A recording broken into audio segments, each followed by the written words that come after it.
Imagine करो कि तुम अपने रूम में बैठे हो और अचानक से छत से किसी के पैरों की आवाज आती है, जैसे कि कोई नाच रहा हो। तुम अपना दरवाजा खोल के छत की तरफ बढ़ते हो। जैसे ही छत पे पहुंचते हो और देखते हो, वहां पे कोई भी नहीं होता। तुम्हारे अंदर एक बेचैनी सी बढ़ने लगती है, एक घबराहट और एक डर बैठने लगता है। लेकिन तभी तुम्हें अपने रूम से किसी के चीखने की आवाज आती है।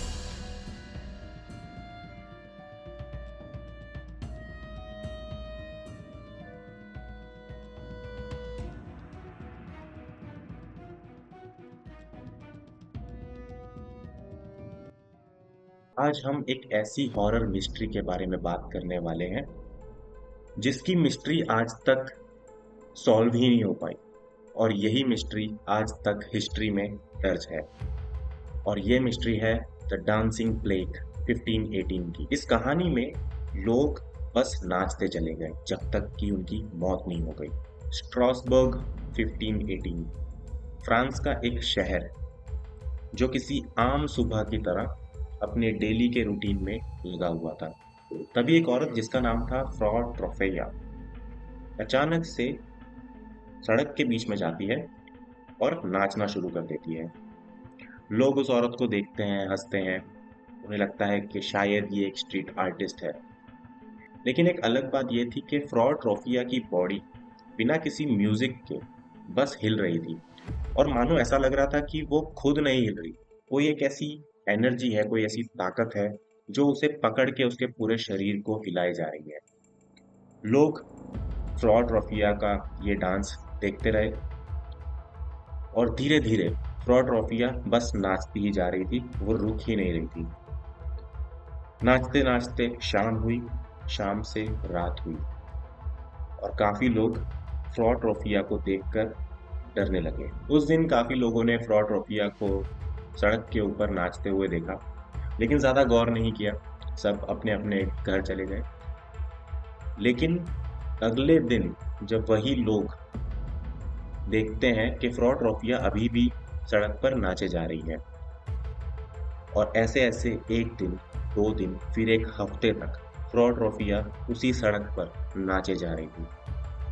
उसके पैरों में से खून निकल रहा था। जब पुलिस अधिकारियों ने फ्रॉ ट्रोफिया को पकड़ा और उसे रुकने को कहा, तो उसने बिल्कुल इनकार कर दिया था। फ्रॉ ट्रोफिया की आंखों में एक अजीब सा डर था, अजीब सी एक बेचैनी थी, जैसे मानो कि वो किसी अजीब सी शक्ति के कब्जे में है और वो नहीं चाहती कि फ्रॉ ट्रोफिया रुके। फ्रॉ नाचते नाचते गिरती थी, फिर वापस उठकर नाचने लगती थी।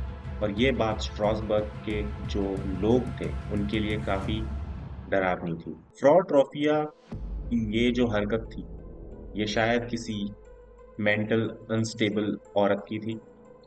लेकिन उस शहर में देखा गया कि धीरे धीरे लोगों की संख्या बढ़ती गई जो सड़क के बीच में जाके सीधा नाचना शुरू कर देते थे, बिना किसी म्यूजिक के, बिना किसी वजह के। और यही संख्या 30 हुई, 30 से 100 हुई, और 100 से 200 तक पहुंच गई। जब लोगों को इस अजीब सी बीमारी के बारे में पता चला, तो वो काफी ज्यादा घबरा गए और इसे एक महामारी के रूप में भी देखा गया। लेकिन ये सब हो क्यों रहा था? क्या ये कोई मानसिक बीमारी थी जो किसी वजह से बाकी लोगों में भी फैल रही थी, या तो कोई ऐसा भयानक श्राप था जो उस शहर को मिला था, जिसकी वजह से लोग नाचे जा रहे थे, गिरते थे, पैरों में से खून निकलता था, और फिर उठ के नाचने लगते थे जब तक कि उनकी मौत नहीं हो जाती।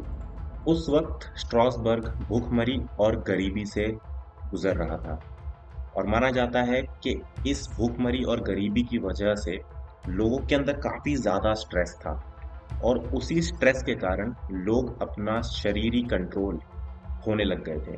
और यही एक रीजन था जिसकी वजह से वो लोग एक डांसिंग प्लेग का शिकार हो गए।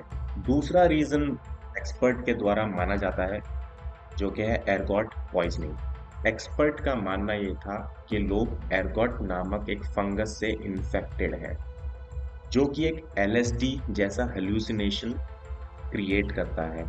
और ये हेलुसिनेशन लोगों को नाचने पर मजबूर करता है। कुछ लोगों का ये मानना था कि ये एक श्राप है और ये श्राप दिया गया है सेंट वाइटस द्वारा। सेंट वाइटस एक संत था जिसने पूरी सिटी को एक श्राप दिया था और जितने भी लोग थे उस सिटी में रहने वाले, उनका ये मानना था कि अगर उन्होंने डांस करना बंद किया, उनके अंदर जितनी भी ताकतें हैं वो सेंट वाइटस अपने पास ले लेगा और उन्हीं डार्क शक्तियों को यूज करेगा उन्हीं के खिलाफ। लेकिन सबसे डरावनी बात ये थी कि ये प्लेग जितनी ही स्पीड से आया था उतनी ही स्पीड से वापस चला गया।